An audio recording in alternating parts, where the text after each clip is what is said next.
And while everybody's going ahead and addressing the chat box, I do want to welcome everybody. Good morning. Happy Thursday. Hope you're having a wonderful Thursday. Hope you're having a wonderful week. I'm so happy to be with you. If you don't know, my name is Julian King. I am the Learning Design Coordinator on the C.A.L team here at UDC. My focus is on course refinement, course alignment, anything that comes to true course design of any modality. And I'm happy to be your host today. I have a wonderful speaker with you. He's going to kind of walk us through some of the great aspects of Adobe Express and kind of help us dive deeper into how we can utilize it for leveraging student success here at UDC. So without further ado, today's session, we're focusing on Adobe Creative Campus and creating standout content with Adobe Express. Like I said, we have a great speaker. His name is Eric. He'll kind of introduce himself and give you the gist of what everything we'll be doing today. But once again, we're just happy to have you. And I want to go through some quick norms before we get started. Well, our goal to increase productivity and take advantage of all Adobe Creative Campus and everything that it offers. It has a bunch of features, and we're learning about it more and more over here at the C.A.L team. So we also want you all to be exposed to this as well. And at the end of this course, if you need any, at the end of this webinar, if you need any additional assistance, I'll give you all of our emails so you can reach out. So first things first, we want to make sure that you're on mute so that the sound picks up. Your video can be on and off. It really just depends on you. Our chat is located here at the bottom, so you're able to kind of fill in, ask your questions there. Me and another team member will be going through the chat to make sure that all questions are answered. And if you want to throw any reactions, you want to throw a thumbs up at us, a heart, we appreciate it. Everybody can use as much love as possible at this point in the juncture of time.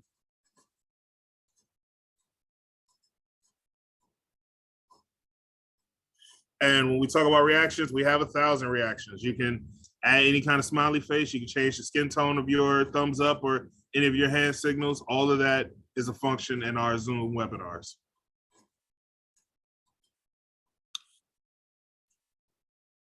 So without further ado, I'm gonna go ahead and hand it over to Eric. He's gonna go ahead and take over the reins for this. Great, thank you, Julian. Thank you. Good morning, everyone. Good morning, UDC. Very happy to be in front of you again. I think this is about maybe the third or fourth time I've had a session with you all. And again, my name is Eric Rowse. I'm a senior solutions consultant working with Adobe. So that means I get to talk about what I call the Adobe bag of awesome. That allows me to look at what is available to you from a creative standpoint, an ideation standpoint, but always my context when I'm describing these tools is always coming from, I have a concept, and it's right up here, and I got to get it through my hands and then be able to communicate a story about that concept.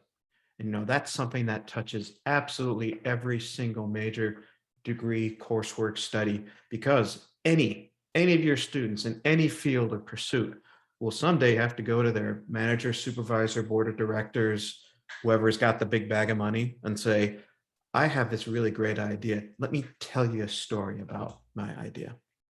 That's where I come from when I talk to you about these tools. I want to be able to empower. Now, whether that's talking about a different type of coursework or communicating, we have to present this lesson plan or this assignment prompt, or from the student standpoint, I got this assignment I need to create for class, or if I need to start building my portfolio to show, here's what I have learned while I've been in school for X number of years. So what I'm going to start with today, and what we're going to talk about today, let me share my screen, is Adobe Creative Cloud Express. I'm just going to share my Chrome. Here we go. So hopefully y'all can see my browser right now. The thing that I really like about Express, browser-based. You don't need to install anything. You don't need permission to go to anything. It is a plain old website. I'm at adobe.com/express just to show you the welcome screen. that says, here's the kind of stuff that you can make inside Express. Personally, I view Express as a digital makerspace. I know I need to make something to help, convey my concept, but what kind of stuff do I want to make? Well, I can make flyers. I can make logos. I can make banners. I can make social media posts. I can make social stories, advertisements. And I'm a big fan of this. Now, people might kind of give you the sour milk face, like, templates, really? Like, no. Templates are very valuable. And that's something I learned. My course of study was architecture, fine arts, film, like 8 millimeter, 16 millimeter film, and then ultimately finishing in animation. So I very much went through this process of, I need a starting point, and that was what a template is to me. It's a place to collect your ideas and say, oh, monthly newsletter. I like the look of that, but I can change the parameters of, I don't like that blue. I want it to be a different blue. I don't want that image. I'm going to put in my image. Great placeholder text, but I'm going to choose to add my text to this image. And that gets the wheels turning. And it allows you to take that idea and continue to evolve and change and let it grow as you see it take shape in front of you. I still sketch stuff out. I learned back in the fine arts, the more sketching I did, the more the idea left this vague notion of it could be so, and then it became a tangible, something I could see, even something I could share that drawing with somebody to say, hey, how does this web design look? How does this progression of screen to screen to screen to screen will go? I started out in the pre-web. Here's my CD-ROM era of technologies, for the great big 256 monitors in those huge plastic containers, a 2-speed CD-ROM, wasn't DVD yet, CD. So I very much kind of like to at least get my ideas out. And I find Express is a very, very valuable tool for that. All you'd need to get into Express is you just log in with your Creative Cloud credential. That's all it takes. That means that the projects you create here, because there's me, and this is my credential, anything I make in Express gets stored to my cloud account. So it doesn't matter which machine you work on. You could be your personal machine, it could be a school lab machine, it could be a loaner machine. You're not going to lose anything because your art, your assets, your ideas, your concepts are contained in your cloud partition affiliated with your credential. That being said, let's actually kick it off and start looking at what you can do in this digital makerspace. I'm just going to close out this window because to move forward from where I am right now, I could click on the Express for free, but really, you don't really need to get it for free. This would pull up a login screen. Now, what we've already seen is since I am already logged in, it's not going to ask me to log in again. So that was the iterative step, how we went from where we were here on this general information page to actually being in the environment. That's the only real difference. Express.adobe.com is where you would go to start your login process. And then that takes you right into this page. And now, welcome to Express. What can I do? What can I build? What can I make? Well, most things in Express, you got the friendly plus sign. That means I need to make or I need to add something. I'm going to click on that friendly plus sign. This is all the stuff that you can make. This left-hand column is new projects, as in I need to make a custom size graphic, like I need to make a 2-foot by 3-foot poster, custom size graphic. I need to make something for social media, for Instagram, for Facebook. We also have the other major social media providers, shall we say, as built-in sizes that you don't have to go out and memorize or look up. Is it 1,000 by 200 or is it 800 by 150? Well, we got all that. Don't worry about that. It can also help you frame a logo. Like I know I need to actually make some kind of symbolic statement about who I am and how awesome I am and why I should be hired. You can make a logo inside this application. Make flyers, make collages, cards, even HTML content, web page. Now, this is not a site. I want to be very kind of clear about this. This will make a single HTML page, but it'll be in that mode of New York Times or BBC News, have those wonderful, rich and engaging, long format, scrolling, single pages. That's what this web page is. It is not a site. It is a single page. And we'll actually build something with that. You can even make video too inside this particular world, but I done another class, I believe, seminar, I beg pardon, with this group with Adobe Rush, which is a video editing and authoring environment. Personally, I tend to like Rush a little bit better, but that's just kind of me. Play around with it if you like it. The other things that you can do in Express, these are making projects, right? Anything in this column is a project. I need to build something. But we have this new column called Quick Actions, meaning I already have something built and I need to do stuff to it, like I need to crop it, or I want to make a new QR code. You know, you used to have to go into a program like InDesign to build that. Now I can do that inside Express by saying I can build in a QR code. I'm going to click that. Then it's going to say, right, provide me the HTML address, and I'm going to cook you up a QR code. And then you can pick the type of file format that you want that QR code to be. So when you want to add it to one of your other projects, or maybe you want to create something that will end up in something student facing, or something a student can use to say, hey, I made this, scan this QR code, and you can look at my really cool work. Much, much easier to come into Express to say, I need to generate a QR code without having to go a third-party tool or some other such. It's built into the application. We have some aspects for video as well too, meaning I've already got a video made, but I need to do what to it? I need to make it smaller, or I need to make it a smaller size on screen for viewing properties, or I want to merge a couple of videos together. Animated GIFs. Finally, I can take my video footage, come in, and now I can make my own animated GIFs. I can even click on a sample video right here just to show that I can now trim how much of my footage. And then when I play this, that becomes the thing that will loop and become that animated GIF. And I get to pick size. Is it a square? Is it a portrait? Or is it a landscape? As well as how big or how small do you want it to be from a quality standpoint? But all you really need to do this is to upload a piece of footage, because again, it's saying you already have a hunk of video, as opposed to I need to author the video. Two different animals there. Even Acrobat stuff, I need to convert something to PDF. Or I want to merge multiple PDFs together. That's combined files. Or I want to organize the pages, meaning I need to put page 1 down here at page 7, maybe delete page 3, and maybe I'm going to add some more content to it. The point is, yes, Express can make projects. That's where my mouse is on the left-hand side.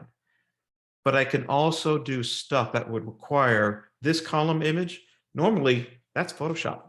I need to go to Photoshop to do this. I can come into Express. Video, I might need to go to Premiere or even to Rush to do this, to make these changes. Not anymore. I come right into Express. Same with Acrobat. Do I have Acrobat Reader, the free application? That just means I can read stuff. That doesn't mean I can edit stuff. That's what this column is right here. And you'll see that we have these little new icons. This is a ever-evolving application, because it's what we call SaaS, software as a service, meaning as new things come in, it pushes right to this browser-based world, meaning you don't have to wait for an install for IT to come and update your software or push an update to you. It's right, it's already on the web, it's browser. It refreshes with new tools.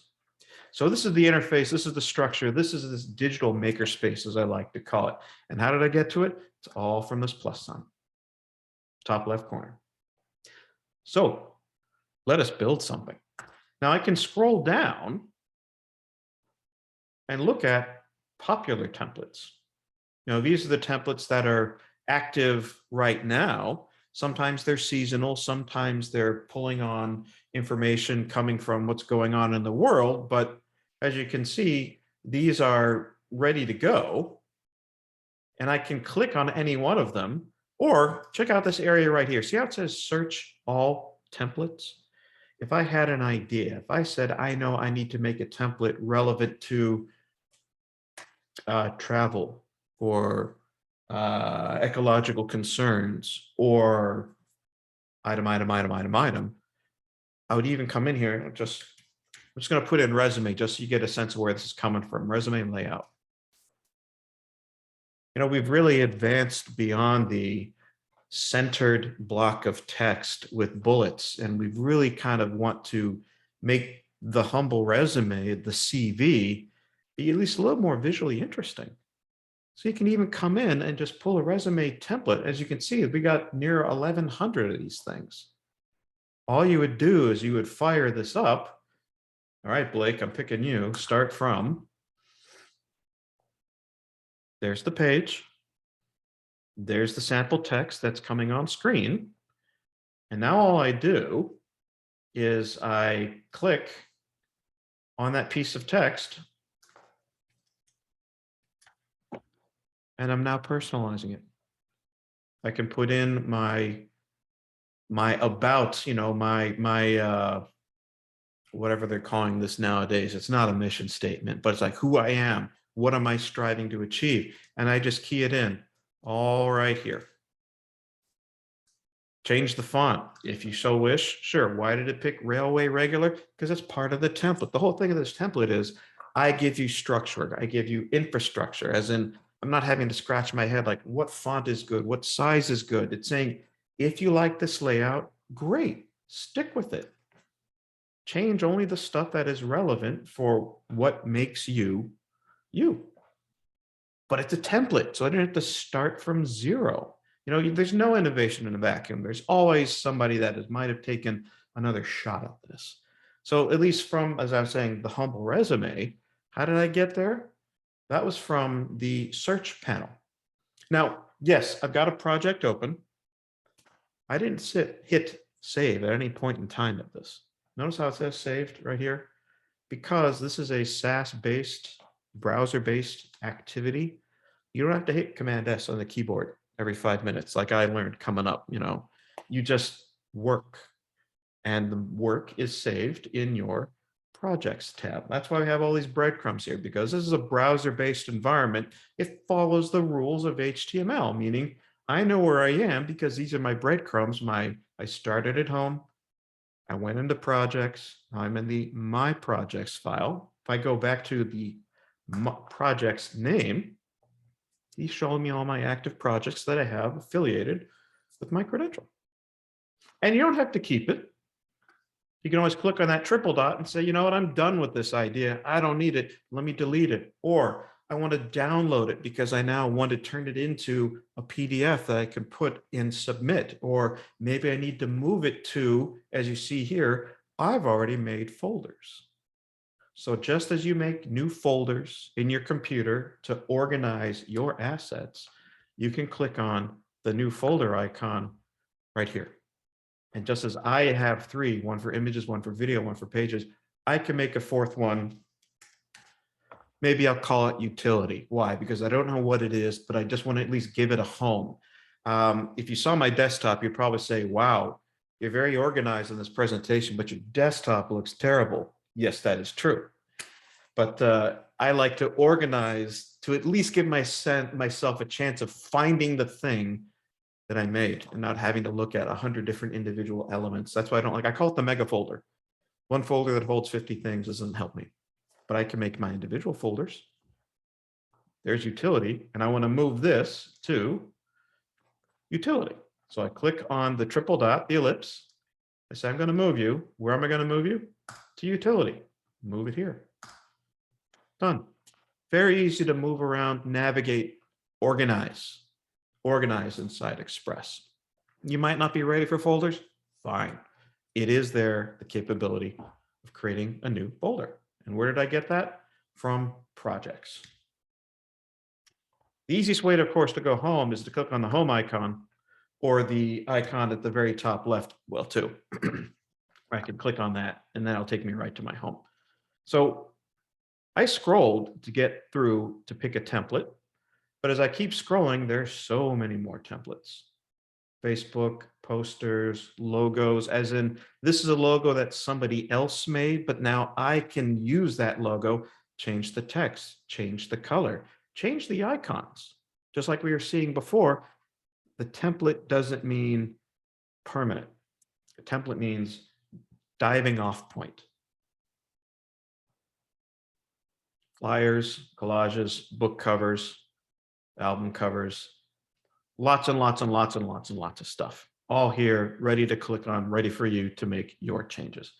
And what I like the most, at the very bottom of this page, quick videos on how to remove the background from a photo, how to undo and redo, how to use image effects, how to use text effects. So these are just in the application.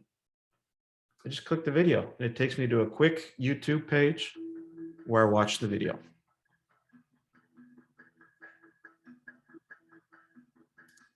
So there's so much more to this application than it makes stuff. It very much is a complete environment.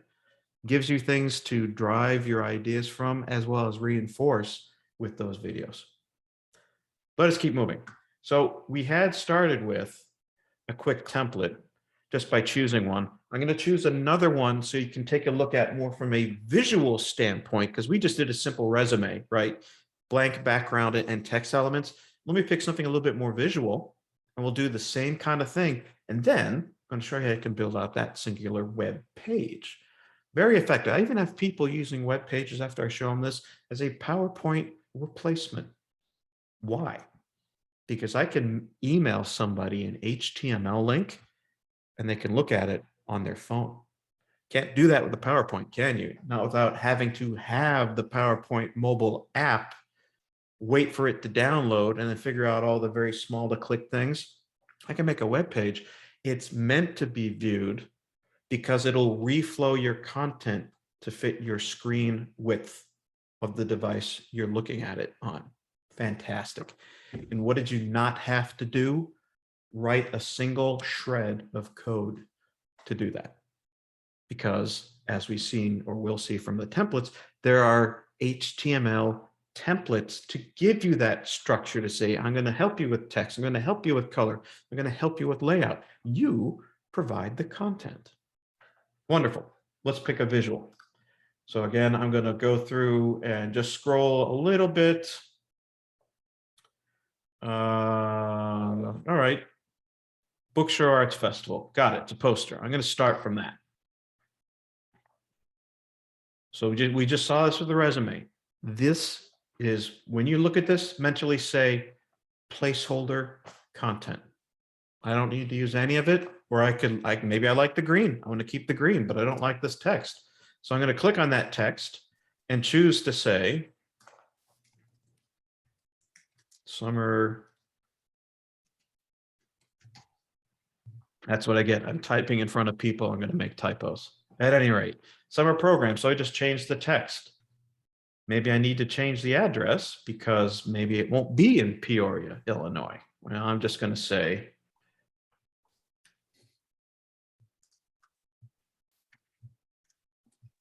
I live in the Boston area, so why not? I'm going to use Boston, Massachusetts. Every element is clickable. All I'm doing is I'm just one-clicking it with the mouse. You notice how it's lighting it up. But what you might be noticing too is this little stack down here at the bottom. This is really important. This stack is your layer stack. Okay, what's a layer? As again, I studied animation in school. So from the old Warner Brother era, clear sheets of acetate would layer on top of each other. And each clear sheet of acetate held a character, a background, a foreground, a midground. That's what all these are. These layers hold text or imagery or background colors. So if you ever want to try to find something and you're having a tough time trying to, I can zoom in with my zoom controls, but it might not be that easy to get to what I want. I just go to my layer stack and I say, well, that's the piece of text I'm interested in. And I scroll to the bottom of this piece. How did I click that to make it active, meaning I can edit the content over here on the right? I clicked it on the layer stack. That's all it takes. So layers are your friend. Layers hold each individual element that you can put on a visual design. I'm going to zoom out. Now, if I don't want to use that particular image, I can click on this image and I could come over here to the right-hand side where it says edit image. Well, I could replace it. Great. Let me try to find something that might be more relevant to summer programs. Now, what it's doing is it's trying to give me variations. Now, the one thing that might be a little confusing is it's looking at the big green background as opposed to my two foreground characters, and that's okay. Deselect by clicking on the gray. I'm going to come into my layer stack and I'm going to make sure that I choose my two characters. How do I do that? Yeah, I could have clicked on it like this, but you notice what it's doing? The layer that I was clicking on was above the photo that I was interested in. And we probably do some PowerPoint all the time, right? Object move to front or move forward, or object move lower or move to background. Same idea with this layer stack. So watch this. Click and hold the item, drag, drag, drag, drag, drag, drag. Now it's above everything else. Click and hold, drag it under. Now it's below everything else. So the items on your layers are movable. They never have to stay where you initially put them. So what I'm going to do is notice how I'm trying to get to this image, but it's showing me you've got stuff that's grouped together. Now, that's a concept we should be pretty familiar with, clicking multiple things and telling my software, please group these together so I can move them as one unit. Well, I want to ungroup them because I want to get to the individual photo that we're seeing of those two folks looking at are on the wall. So I'm going to ungroup it. Notice how I have a green with that kind of archway, and I can now get to the image. And that's what I wanted to get to. I'm going to click on that image, and I have to ungroup it even further. No problem. Ungroup it further. Pick on that image. Click on this, click on this. There we go. I've now isolated the image of my two characters, and I want to replace it. So I just choose replace in the top right-hand corner. And now it's going to go over to my photo icon over here on the left. And where we're looking for imagery is the Adobe stock collection. So I could put in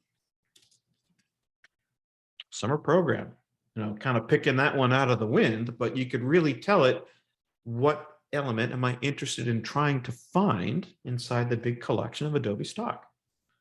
So I'm going to go with summer program. And we'll see what we'll get. Right now, there we go. We're seeing a whole bunch of characters. And you can look at the bottom of this, photos powered by Adobe stock.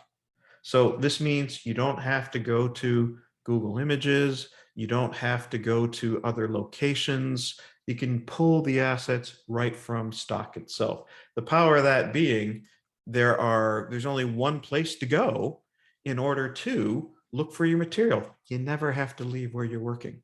I'm a big fan of that. Stay in one area to write your copy, bring in your images, add your text, add your color, and assemble, as you can see here, through my layer stacks. So I'm going to go with this first image. Like this figure reading on the green grass. Cool. I'm going to pick that, and look at that. Drops it right in.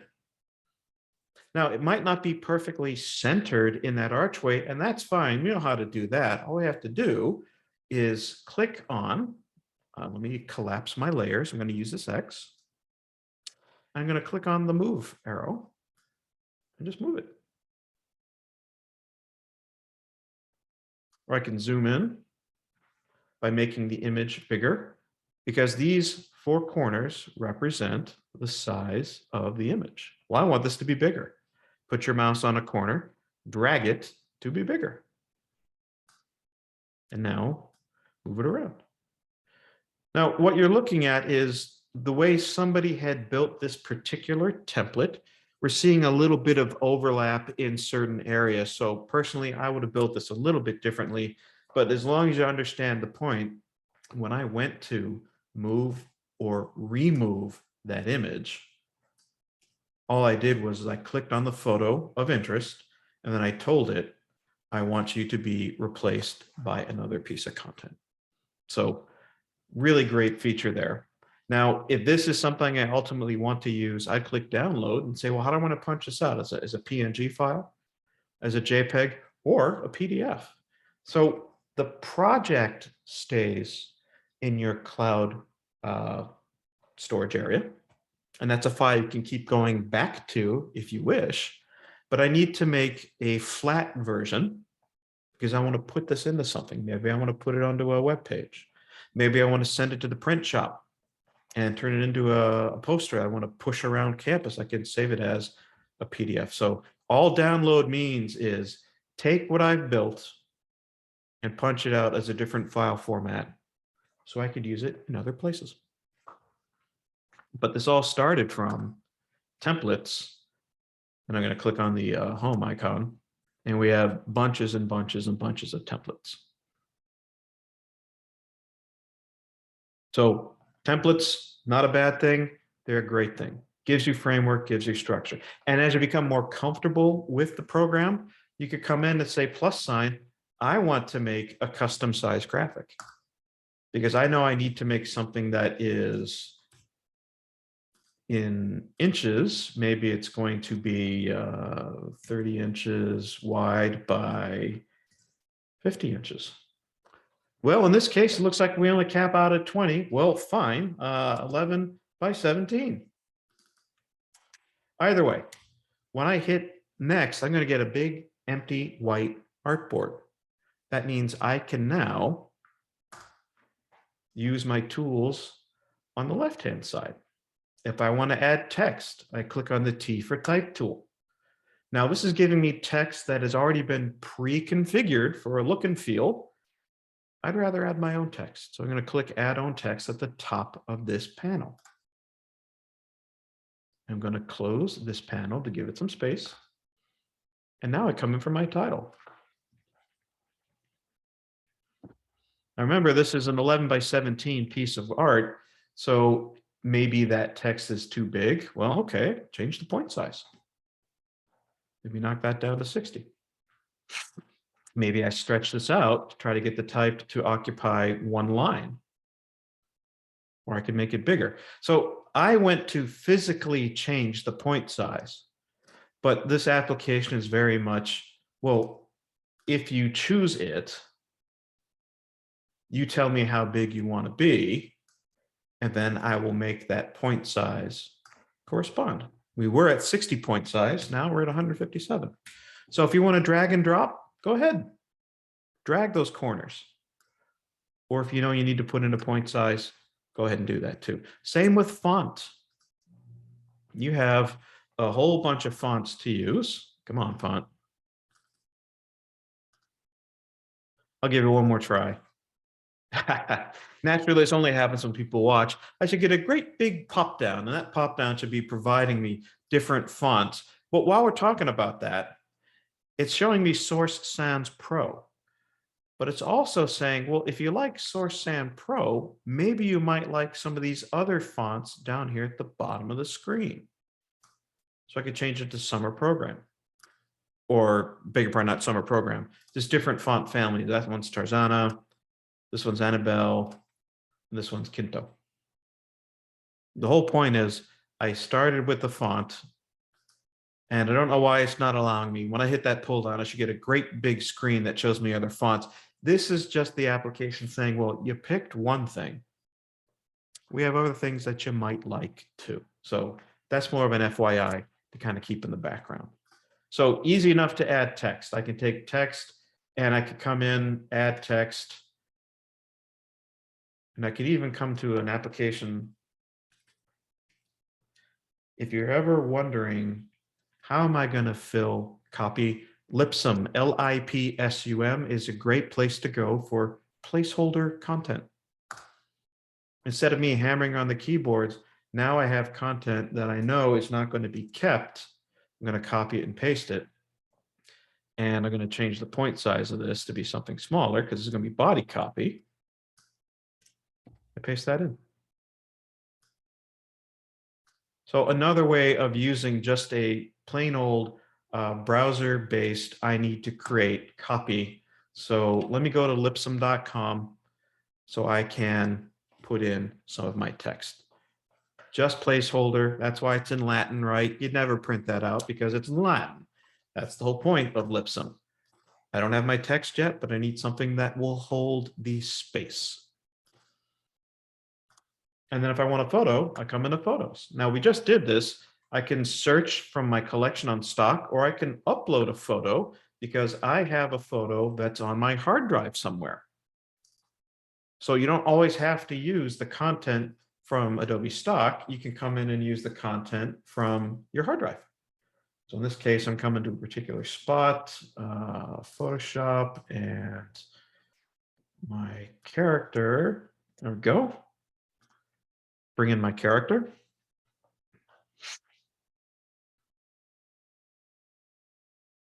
And again, I can make this character bigger, smaller, taller by clicking on the bounding boxes. Also notice too, look at my layer stack. Anything I put on this page gives me a new layer. Again, I'm a huge fan of that. Click the thing you're interested in, then I don't have to do the hunt and peck around inside my piece of art. And if I want the summer programs to be at the top, click and hold and drag it till it's above all the other art. Same for this one too. Now, this background, it's pretty effective, but I'd rather isolate her and not have the background in the way. Well, I can click on this image and I can use this remove background feature right here. And that will tell Express, please study the image, and with some machine learning ability, identify the thing that's of interest. And look what I just did. I dropped out all the brick and I kept my figure clean, easy to look at. And now I have a bit more of a compelling story because now I'm focusing on her instead of what she is standing in front of. But again, how did I do it? All I did is I clicked on, if I'm gonna undo one, just to redo that process again. When you undo, please don't use the back arrow at the top left corner of the browser. Okay, that's bad. Why is that bad? Because that will undo all of your work because you're telling the browser page, go back to a previous page, as opposed to, I want to go back one step. So if you ever want to undo something you did inside Express, like you didn't like the color, you didn't like the text, you didn't like the placement of an image, always use these two undos right here. So I'm going to do undo, just to repeat, pick your image, go to remove background, click it, and it's going to study the image. And it's going to say, well, that character's in the foreground. Let me drop everything else out for you. And now I can confirm my choice by clicking on the check mark in the top right-hand corner. And now I can move this character. Now that there's no background, remember we're playing with layers, right? This is its own sheet of acetate under everything else. I could move her in between. And now she's covering the text. Why is she covering the text? She's higher in the layer stack hierarchy. And I can move her back down. And of course, the last thing, you can always change the background too. I can click on this last layer and I can say edit background. Well, I can choose a solid color or give it a paint job. Maybe I didn't want it to be white. Maybe I want it to be gray. Or you can say, I'm going to choose an image. Now, do I want to have a image from Adobe stock be my background? Maybe. I can also come over to background. These are pre-built, pre-made images that are going to act as that backdrop upon which you create your art. So if I want something, okay, maybe nature more, pop that open. Again, I can scroll through. I like the terrazzos because it's easier on the eyes. Now it's going to ask you, do you want to pin it or move it? I tend to like move because that allows me to scale, squash, and stretch and do more things to it. Pinning it to background means I am fixed. I'm not really editable. So in my world, I like to be able to have more choice. I like move freely. I click that. I'm probably saying, wait a minute, you're supposed to be a background, right? Well, let's check our layer stack. I'm going to click on the art. It's in the wrong spot. Drag till it's under everything else. And you move it to the corner and you make it bigger. And there we go. Instant backdrop, pretty painless. And if you also look here, this is opacity. Call it transparency. How see-throughable is it? Let's make it more see-throughable.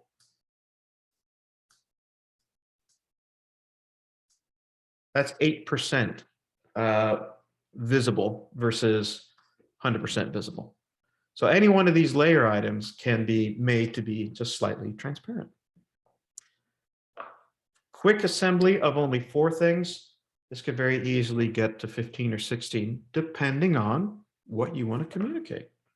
So again, hopefully putting the stopwatch on, this was only about maybe 7-8 minutes of building something, but it all started with, notice how it says save to. I didn't hit save once. It's doing that for me in real time.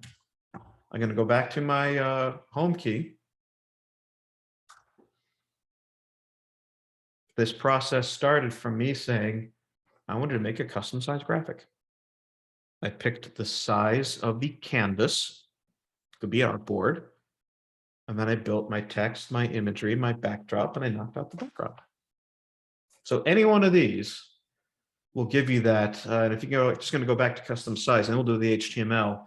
Here are some popular sizes, meaning it'll make an artboard for you that's roughly these dimensions.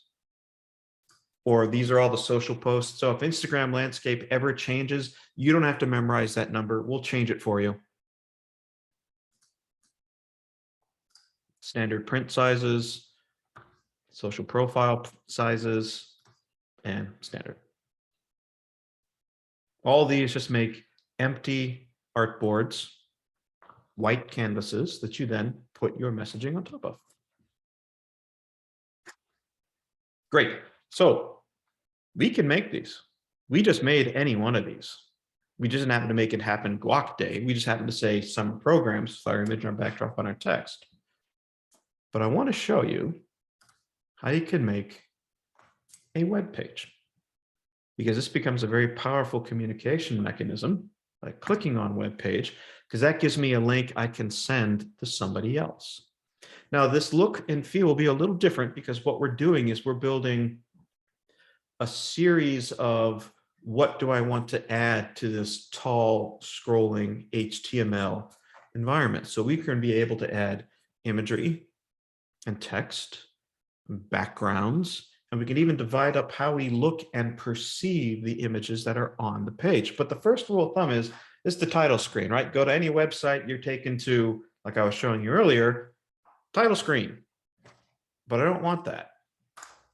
I want to have something that at least allows me to, again, we're talking about taking concepts and telling stories about them. I need a photo that's going to help tell my story. So that's why that plus sign is there. Go pick a photo. Now, it all depends on what you're trying to communicate. Is this an assignment prompt? You know, school of XYZ. Again, I tend to be a little bit more, let's see, wind turbines. Come on, one more. where I was going with this, I got some solar panels on the roof, so I'm always kind of into, well, how else can I get some energy without paying the utilities company? Well, now I got a really powerful backdrop. And now I can click on this added title to say, and maybe it's a engineering 2010 class with Professor so-and-so. This becomes the title of my HTML presentation. But what did I not do? I didn't go to Photoshop. I didn't resize the image. I didn't worry about making it fit a look and feel or a constraint. I just dropped it in. One thing I want to point out about this is when I click on this background, all I'm going to do is take my mouse and one click. See how focal point popped up? Bottom of the screen. I'm going to click that. What you're seeing in the top right-hand corner is how this image would look as if I'm making it on my phone. So this is anticipating reflowing and resizing the content on the fly without you having to make 3 different physically sized HTML projects, one for monitors, tablets, and phones. It does it all for you. You don't have to pick. It resizes everything. That circle means, what am I going to look at? See how that windmill in the top right corner is changing? This is me anticipating what is my view when somebody fires this up on their phone. So Drew, you're asking a good question about Dreamweaver. This is very much non-Dreamweaver. You cannot get under the cover, so to speak, to look at the HTML code. This is kind of a one-shot. I'm creating content from a template-based environment. So you can't get into the cascading style sheets, you can't get into the HTML, and you can't throw it into Dreamweaver. Mostly because this is anticipated for a different kind of collection of users. Those that might not have, and it sounds like you got some skill in this, but the majority of these users of this particular application would probably ask you, what the heck is a cascading style sheet? I learned it because I was part of my, coming up in that world of, it went from CD-ROM, then it went to web. So I had to learn that on my journey, but I click save. And this is the start. And look at the bottom of this page. Scroll to start writing your journey. This is all me rolling the mouse wheel up. That's all I'm doing. Roll that mouse wheel up. Ooh, I can add any one of these things. Now, what I do recommend is look at a few already been made long format HTML stories in New York Times or BBC, because it can be challenging as you build to take content and say, I really meant for that to go up here. And this thing, that should go down to the bottom. Well, you won't really know that till you start building. So yes, there will be some play involved, but usually I do find that it can be effective to just kind of scribble it out ahead of time, piece of paper, to make your layout a little bit cleaner, because it's much easier to say, oh, next I'm going to do this. And next I'm going to do that, as opposed to discovering that as you're in the build process. Anyway, so what can I add? Well, I can add text. Now, notice what's missing? No pull down to pick font family. It's giving me, what do I want to do to my text?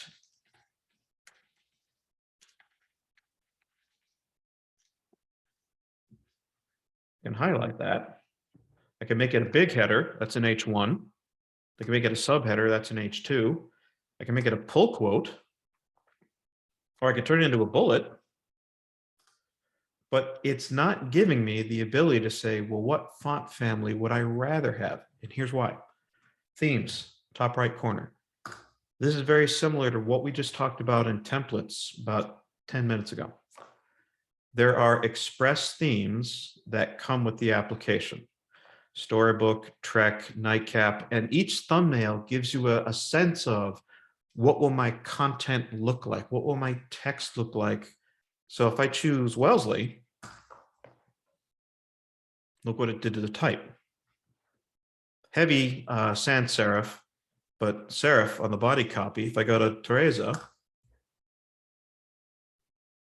It's just changing the content. It's not deleting.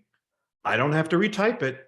It just looks at the overall project and say, bam, you're now going to be using sans serif. No squiggly things on the ends. Or scroll this up, crisp. So it's a matter for what looks good to you. So I'm going to keep, in this case, I'm going to stick with the crisp, and I'm going to close out themes, energy through the wind, and maybe that should be, should be a headline. Now that we got their attention, let's give them some photos. So I come into photo. We've been here already, right? We know what this does. It's pulling from Adobe stock. Now it's just remembering the last thing that I typed in there. I could type in something else in there and it'll give me some new results, but because in this case, I'm focusing on clean energy / windmills. Okay, I got a lot of windmills to pick through. So maybe I want to use this one. But I'm not liking how it's fitting. Look at these choices. This is how I can treat the image once it lands in this page. Do I want it to be inline, as in the next piece of text that I write? Remember our buddy Lipsum, because I want some placeholder text, lipsum.com. I can now just paste in a whole bunch of body copy because I haven't written this yet, but it's a great placeholder. Notice how in what I'm doing here, I'm just scrolling the mouse. That's all I'm doing, rolling the mouse wheel up. Notice how text, image, text, I click on that image. That's what it means by inline. Well, look what happens when I do fill screen. Now the entire image jumps to fill the screen. Again, all I'm doing, rolling the mouse wheel. See that little caption pop up? So if I had more text to put in there to support the use of this image, it's called Parallax Scroll in other usability. Again, New York Times, BBC, very big users of this. If I click on that, I can do window one more time. So now I'm peeking through a window as I'm rolling the mouse wheel up and down. What does this lead me to do? It leads me to think about my content rather than wrestling with code and structure and any of that kind of knowledge. I don't need to do that anymore. And now I can tell my story. I'm not fighting the technology. And to that point, see this little eye icon right here? When I click on that, that tells me where this image came from. Great, it's a stock image. We'll be properly crediting our art, but don't worry about it. We're only free. So you won't get sued in the next 5 future generations for using this. But this cogwheel, alt text. I cannot strongly stress enough the use of alt text because for Section 508 for the visual impairment. It's always worth it to add alt text to any image that you have in this Express environment. How do we get there? It's this icon, this little cogwheel icon, any image. I could do that on this. Remember this header graphic that we have? There's my cogwheel.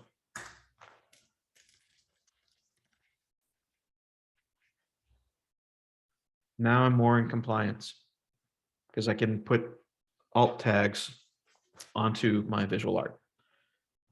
But remember, we're telling a story with this, so we get to pick and choose. If I have somebody focusing on clean energy, I know we got about 5 minutes left. The sequence of which I tell my story, there's my header, there's my image, there's my supporting text. I can keep telling my story by clicking the plus sign. What do I want to do next? Do I want to add a button? Do I want to add a video? Video can be already existing hosted content, meaning YouTube or Vimeo. You cannot upload an MP4 file. The video asset must already be present somewhere in the World Wide Web. Now, this is something that was brought up when we were kicking around this thing. Well, what if I want to put in a piece of content? I can come into this button and I can say thing link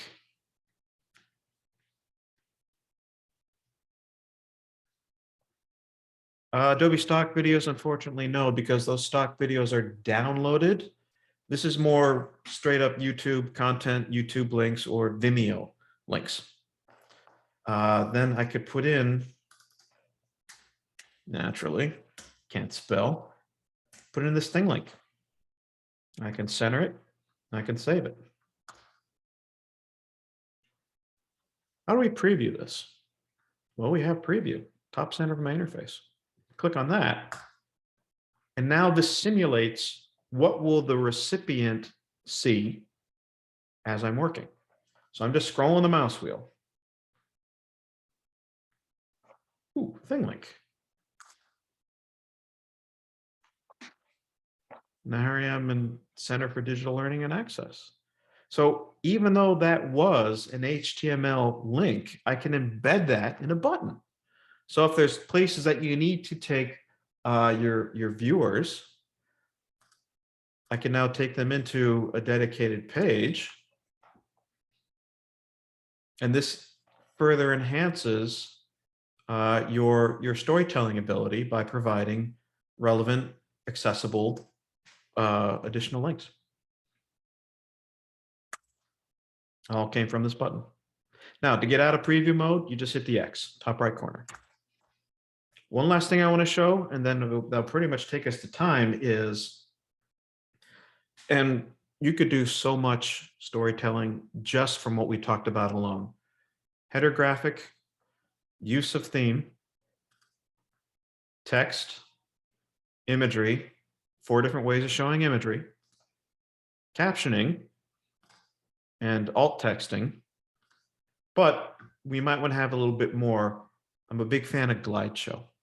GlideShow allows me to pick images that will be in the background. And that. I've now added 3 videos, 3 still images. I'm going to hit save. Okay, I'm just going to roll the mouse wheel. Check out what it does.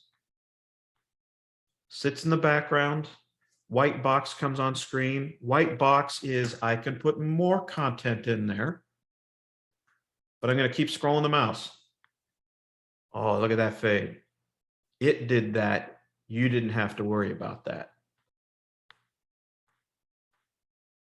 So you can build multiple glide shows. You can have a glide show of 1 background or a glide show of 5 backgrounds. This is all about how you want to tell your story. And these little boxes don't have to sit there. They can move to the middle. Or this one could be moved to the right. And again, I'm going to just put some text in here. Let me go back to Lipsum again, get a bigger block of text. There we go.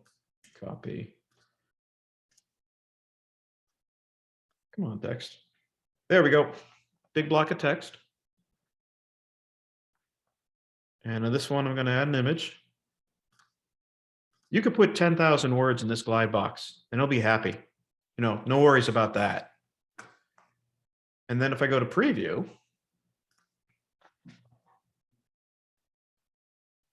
there we go, telling my story. There's my glide with my text box, glide with my image. See how that faded in?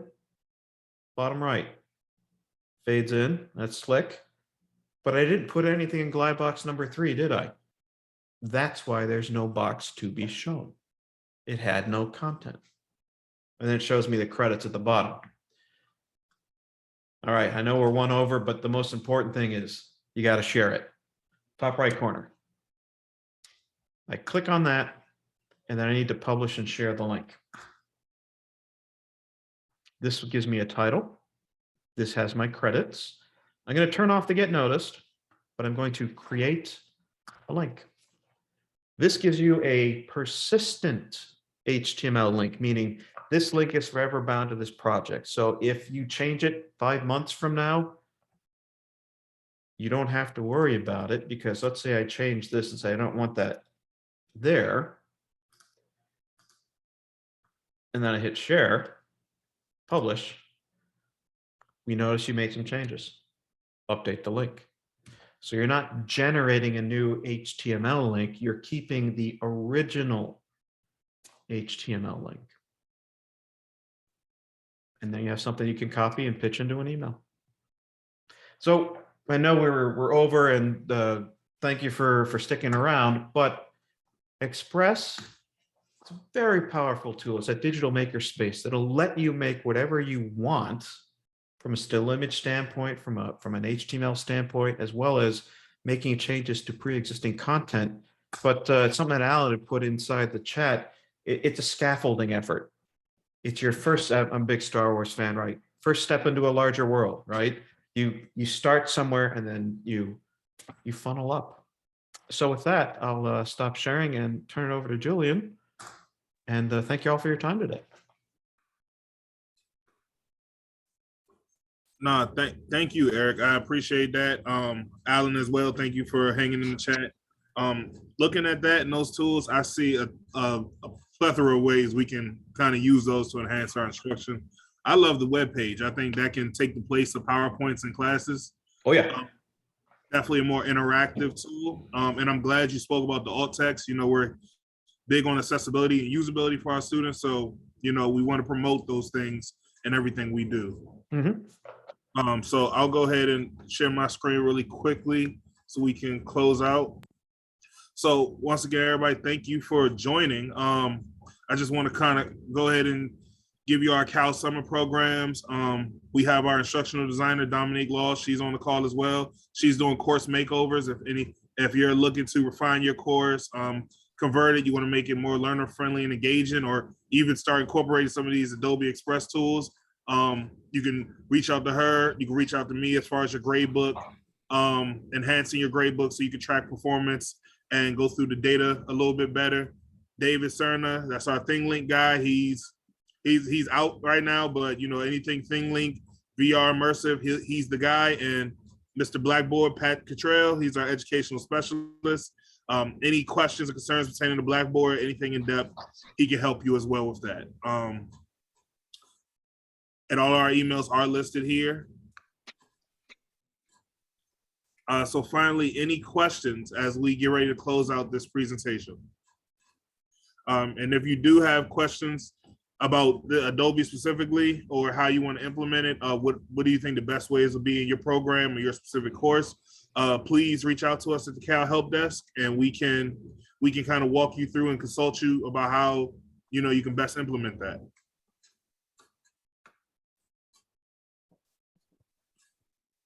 And with that, I want to be respectful of everybody's time. It looks like no questions. And Alan did also add a link into the chat as well. Just another resource for Adobe Express as well. So thank you for that, Alan. Once again, all these webinars are recorded, so they will be posted on the C.A.L site, maybe no more than 2 days from now, give or take. But outside of that, if there are no questions, once again, thank you, Eric. Thank you, Alan. Great presentation. I know we'll work with you more in the future. And I hope everybody has a great and wonderful Thursday and a great week. Great. Thank you, Julian. Thank you. Have a good day, everyone. Have a good one. Thanks, everybody. All right. Bye now.